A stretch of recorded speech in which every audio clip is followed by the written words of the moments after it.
जादूटोना, भूतबाधा आणि अघोरी पूजांच्या नावाखाली 3,90,000 रुपयांची फसवणूक केली.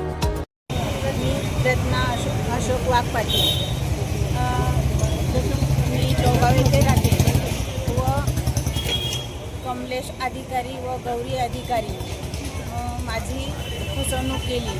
अंधश्रद्धा दाखवून मला त्यांनी मला ते माझ्या राहत्या घरी आले आणि उज्जैनमध्ये 2 वेळा घेऊन गेले. नाशिकमध्ये 2 वेळा 2-3 वेळा बोलवलं. जेजुरीमध्ये घेऊन गेले व कलकत्त्यालाही घेऊन गेले आणि आघोरी पूजा करून मला तसं फसवून आणि यांनी मला 3,90,000चा गंडा घातला आहे. व मी अंधश्रद्धा निर्मूलनमध्ये नंदिनी जाधव ताई यांच्याकडे जाऊन व मी पोलीस स्टेशनमध्ये तक्रार नोंदवली आहे. मी नंदिनी जाधव, महाराष्ट्र अंधश्रद्धा निर्मूलन समितीची कार्यकर्ती आहे. आज आम्ही लोहगावमध्ये आहे.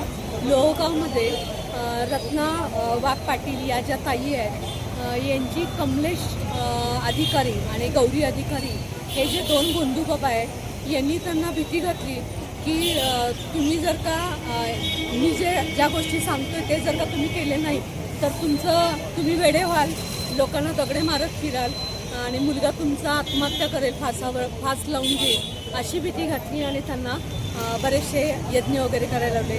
त्यासाठी त्यांना घरी पूजा केली. त्यांनी लोहगावमध्ये परत उज्जैनला 2 वेळेला घेऊन गेले. त्याच्यानंतर नाशिक आणि जेजुरी आणि कलकत्ता अशा या ठिकाणी त्यांनी नेले आणि सगळ्या पूजेचा खर्च साधारण 3,90,000 रुपयाचा खर्चही केलेला आहे. त्यांच्या मनामध्ये भीती निर्माण केली गेलेली आहे. उज्जैनला गेल्यानंतर त्यांनी स्मशानभूमीमध्ये 12 ते 3पर्यंत रात्रीचे अघोरी पूजा करत होते. तर आज आम्ही पाटील मॅडम लोहगाव पोलीस स्टेशनमध्ये घेऊन आलो. सोबत मिलिंद देशमुख सर आहेत आणि आम्ही आज केस दाखल केलेली आहे. जादूटोना भिगोरी कायद्याअंतर्गत गुन्हा नोंद करण्यात आला.